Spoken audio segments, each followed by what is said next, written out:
मौलवी आ रहा है और तानू मैं कहना तवज्जो बेटा बैठ जाए। अगले दिन मेरे दोस्त रिजवान अजीज साहब 80 लाख रुपया लैके बैंक चो निकले।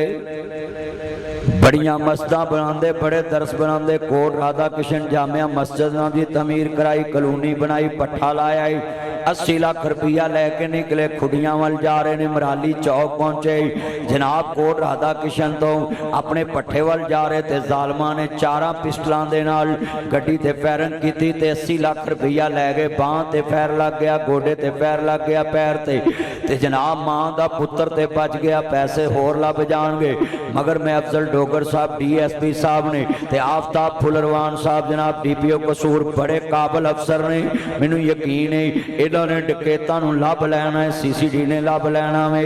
मगर नाबे वेखो नेहर नगरी दिन दी भी 80 लाख रुपया लुट के लै गए। मैनू लगदा वे जदों बैंक चों निकलिया उदों ही कोई मगर लग गया या किसी मुखबरी की है। मगर मैं पंजाब पुलिस नूं अपील करांगा, RPO अतर इस्माइल साहब अगे अपील करांगा। वो जनाब शेखुपुरे रीजन दे अपना बेला RPO ने कसूर दे ते जनाब मैं अफजल डोगर साहब DSP ने मैं रिक्वेस्ट करांगा कि पंजाब पुलिस लभन ते आवे ते बंदे फौरन लभ लैंदी है। इंशाअल्लाह मैनू यकीन है कि मैं आवाज़ उठा दी है।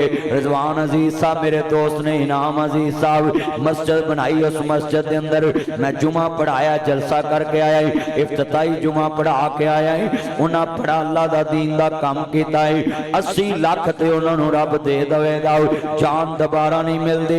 इस वास्ते मैं हुकूमत को कहांगा लोगों की जाना माल का तहफ़्फ़ुज़ करो और लोगों के नाल मुहब्बत करो।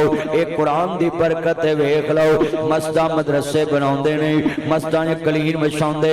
अज नासर मदनी कुरान की उस्ताद academy the knowledge Quran academy के अंदर उन्होंने हक च आवाज़ उठा रहा है। मैं लोगों को कहांगा सारी दुनिया के नाल जुड़ जाओ, कोई इज्जत नहीं लभेगी। कुरान ना जुड़ जो, इज्जत भी मिलेगी, शान भी मिलेगा।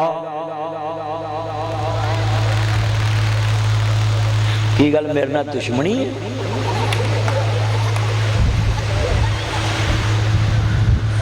मैं बीमार बंदा है, तुसीं अखां मेरे अल लाओ। जेड़े पिछे स्टेज ते बैठे उन्होंने तो जोर ही नहीं लग रहा। जोर तो मेरा लग रहा। मौलवी रही की उन्होंने तो आते मेरा यार अल्लाह बरकत दे। मैं क्या पता नहीं पखे किधर चले गए, मैनू आवाज ही नहीं आ रही। अल्लाह अकबर अल्लाह। इन्हें की हो मैडम अपने अब्बे नूं सीट तो उठा के आप बह गई, कुर्सी उन्होंने लभ गई।